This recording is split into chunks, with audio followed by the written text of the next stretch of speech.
a natural. Now, here are some negatives of caffeine. Caffeine has been shown to improve memory, but it's also been shown to make your memory worse.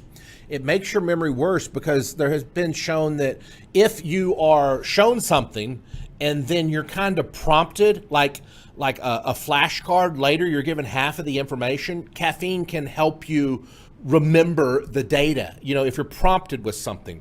But if you're not prompted with something, caffeine can actually hurt. You can't even think of anything. So be careful what you're trying to study.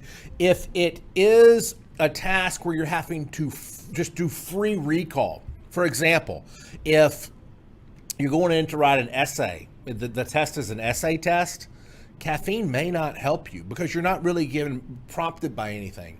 But if you're being prompted by questions kind of give you a prompt. I need to, then caffeine has been known to maybe help you a little bit. It's kind of